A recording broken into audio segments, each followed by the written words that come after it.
wrap up today, we'll start with Chaz Chambliss. Please raise your hand. We'll bring a microphone around to you. This is just keeping up with the theme of this kind of being the Gunner Stockton, question asking session.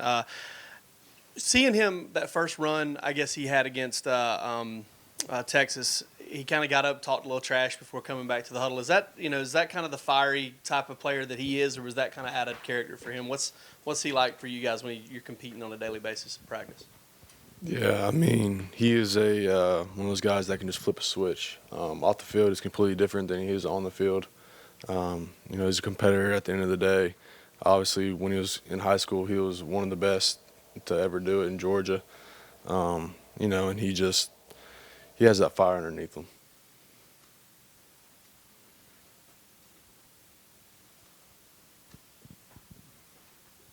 Chaz, I guess I'm wondering about some of the MMA stuff. How much of that translates, and what skills can be applied to football, and what has that, I guess, just done for you personally in your development as a player? Yeah, I mean, just reaction time, hand placement, location of where you put your hands, being able to use leverage and use people's body weights against them. That's basically my job on our defense. I'm going against guys that are always bigger than me. Just having to have great hand placement and use their leverage against them. Chaz, I just wondered, when the season began, would you have put money on yourself being tied with Jalen Walker for the team lead in sacks at this point in the season? And I guess just how cool is that? And does he give you a hard time about that at all? I don't really care about the stats or anything like that. I just, when they come, they come. I play the same no matter what. And me and Jen don't really focus on the stats, more about just the win at the end of the day. Just both of us trying to make plays for this defense and get us to a championship. I was going to ask you about, competing against guys like him and like Jalen and Michael, and how does that push you? And when we talk about competition, what are things that you actually compete? Are we just not talking just sprints, but lifts? I mean, how does it work in that competitive world you guys have? Yeah, it's not always just competition. It's about always pushing each other, too. It's a long season, and we all need each other to push us at times. There's times we may not want to practice or do a lift or run, but, there's times that we need each other to push each other and just remind each other that we're doing it for something bigger. So there's a lot of talk. There's a lot of talk all the time between you guys. Yes, sir.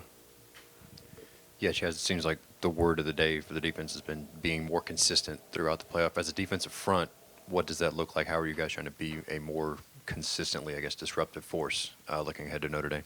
Yeah, just staying in your gaps, taking on the double team, not avoiding, not swimming out of your gap, keeping it in the edge so that the backers and the secondary can fill off of you. Just everybody doing their job, because when we do it right, it shows for itself. So.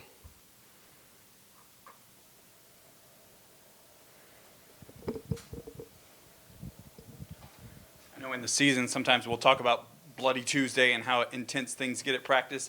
Now that you guys kind of have 3 weeks off from practice, is it still like that, or is it like that even more? And what's it been like out there for you? Yeah, we definitely have not had 3 weeks off from practice. We call it winter camp for us because we go back to camp schedules. Practice is like a spring practice or a camp practice where it's more competition based.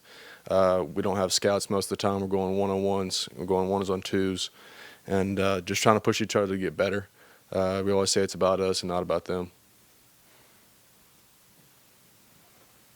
At this point, we'll switch over for a couple questions on Zoom. Hey, first up, Charles Odom, Associated Press.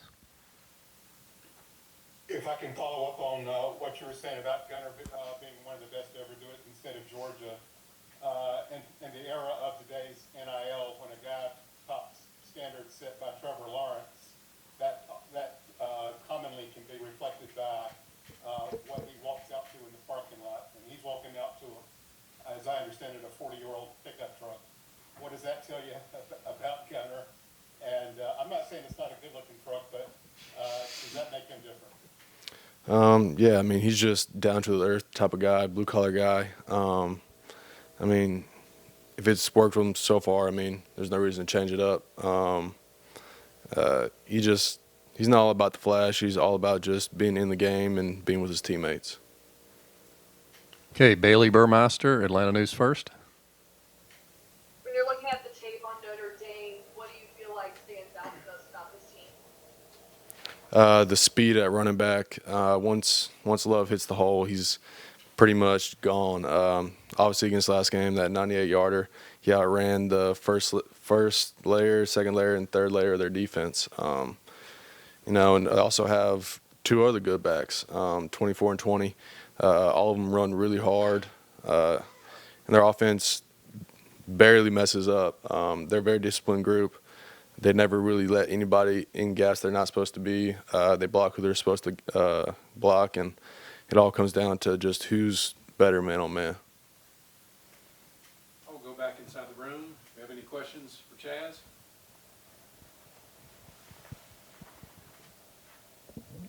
This will be your fourth, I guess, postseason with Georgia in terms of bowl game playoff.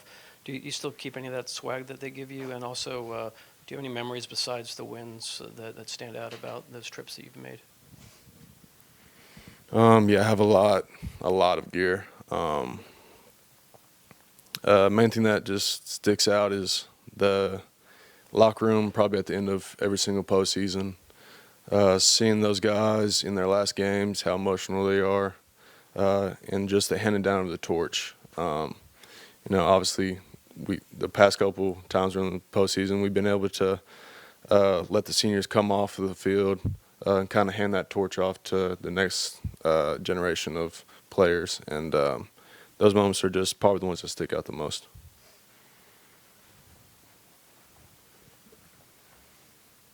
Chaz, I asked you about this. One of the underrated storylines about y'all's season is you had two interior defensive linemen healthy. You've been beat up along the defensive front all season long.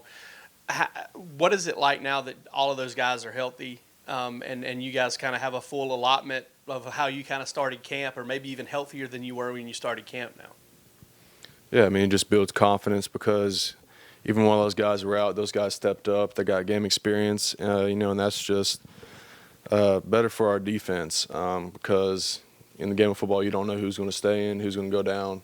It's all unpredictable, and just to have that depth that was created throughout the season is it's just really good for our defense. Chaz, you were reflecting a second ago on end of the year and seniors and emotion. And I know you take every game real serious, but does this one hit different knowing this theoretically could be your last trip, knowing this is it for you? Yeah, I mean, I just don't really try and think about those things. Just focus on winning the game because if we win, it's not my last. Obviously, we want the last one to be in the championship, obviously. And doing everything to make sure that all my other seniors and all the upperclassmen go out on a good hand. Have any more questions for Chaz? Okay, Chaz. Thank you, sir. Thanks, Chaz. Thank you.